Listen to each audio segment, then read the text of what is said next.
Hey guys, how are you doing today? Welcome back to another Star Wars video. It is I coming at you once again, your favourite galactic hostess, Star Wars Meg. And today we're going to be talking about the situation with Star Wars Celebration. We're just under 2 months away and we're getting a bunch of Star Wars announcements. And today we have some interesting updates. Lucasfilm is doing something very surprising with The Acolyte. But first, let's start with something positive.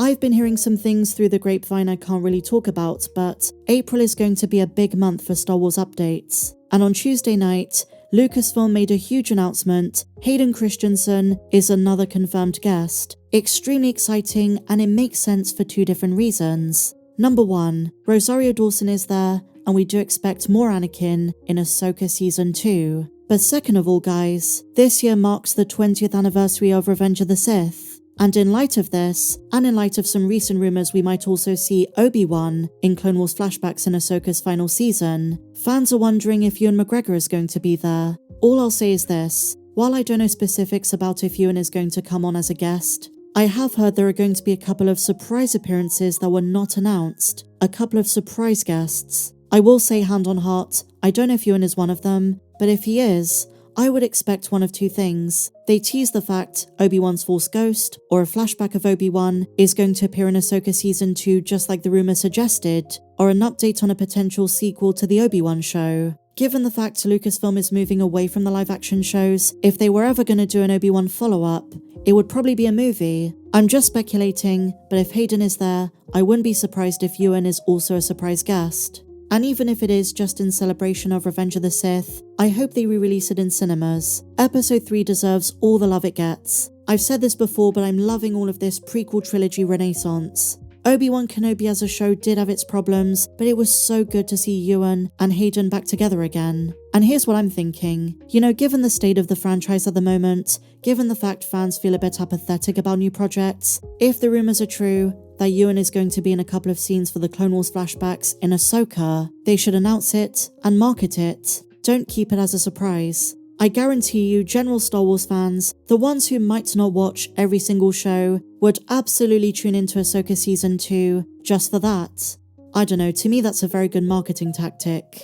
I don't mean to jump the gun. I know by time Star Wars Celebration is here, filming would have only just started, but they know the cast, and if there are any big names, any returning characters, they should just announce it, get the hype train going, because after Andor Season 2 is done, at the moment, there isn't much to look forward to. So they need to get the ball rolling for cast announcements, animated show announcements, not to mention excitement for the movies. This is going to be a very important Star Wars celebration. All eyes on you, Lucasfilm. They also just announced Vanessa Marshall is going to be in attendance, the original OG Hera Syndulla from Star Wars Rebels. The lineup is very juicy.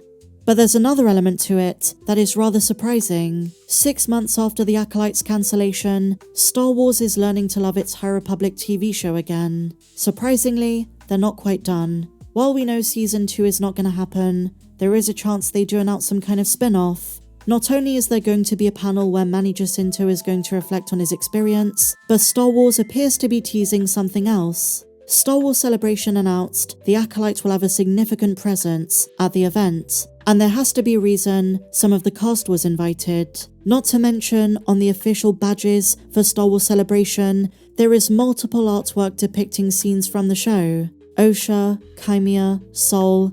If Lucasfilm was shying away, like they've done on social media, on their website, they would have omitted The Acolyte. Either it's just a retrospective, a celebration, you know it's called Star Wars Celebration, for those who like the show, or they announce something else. As I've suggested, maybe a show or movie centered around Qimir and Plagueis.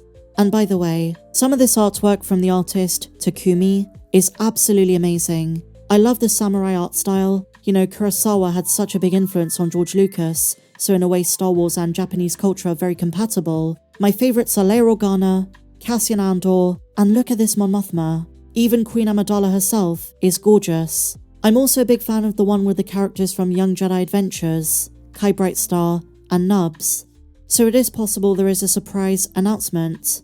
If they do it, the budget is going to be significantly reduced. That was one of the biggest factors in cancelling the first season. And we've heard rumours there's going to be more Tales of shows. If they ever do Tales of the Sith, they could 100% do a Qimir Plagueis short. A short little animation showing us their relationship and how Plagueis eventually kills Qimir, and also what happens to Osha. I was not a fan of The Acolyte, but not all of the characters sucked. But what's really suspect is that aside from a couple of spin-off books coming later this year, Lucasfilm has really changed its tune. It went from not talking about the backlash, not talking about the show, and now suddenly, as we approach Star Wars Celebration, they're talking about celebrating The Acolyte. How strange. Why the sudden spotlight? And if there is some kind of announcement, the fan reception to it is going to be very interesting. Maybe Japanese fans were bigger on The Acolyte than the American ones. You know, I don't have to say it a million times. It wasn't for me, but I'd be open to a Qimir show, something with Plagueis. If they ever want to explore the lineage that leads up to Plagueis meeting Palpatine on Naboo, then I say go for it. New showrunner, new approach, but I guess a spin-off nonetheless. And maybe we'll finally learn Qimir's real name. Manny Jacinto said Qimir was not his real name, and the plan for a second and third season was discovering his true identity. But when it comes to Lucasfilm, no announcement is too shocking. Despite the show's low viewership, despite fans rejecting it, a ridiculous budget, for all we know, The Acolyte is not truly gone. Even though I didn't particularly like it, there were some unanswered questions that animation could fill in if they're doing more of the anthology stuff. The history between Venestra and Qimir. Venestra was great in the books. I did not like the way she was portrayed on screen, but in animation, that could make for a fantastic storyline.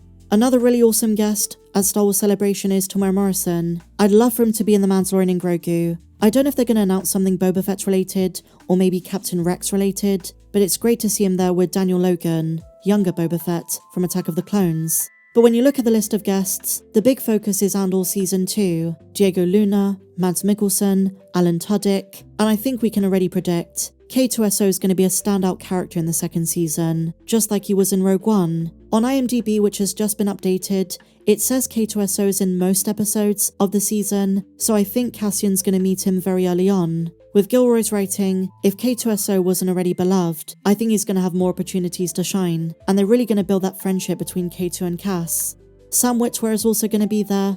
I had the opportunity to speak with him recently, and he's a gem. He knows a lot about what's going on at Lucasfilm. I don't know if we're ever going to see him again in a project. I don't know if in Ahsoka Season 2 he's going to voice something related to Mortis, maybe if they have flashbacks to the son, I don't know. I don't know if he still wants to be involved in that side of it. But I'm excited. I will be covering everything that comes out, so make sure you're subscribed. If you're not, could you do me a big favor, guys? Hit the big subscribe button down below. We are so close to 140,000 subscribers. But that's all of today's news. I hope you enjoyed it. If you did, please be sure to give me a big fat thumbs up. Check me out on social media at Star Wars Meg1 on Twitter. The link to my Patreon is down below, and I'll see you in the next video. May the Force be with you, always.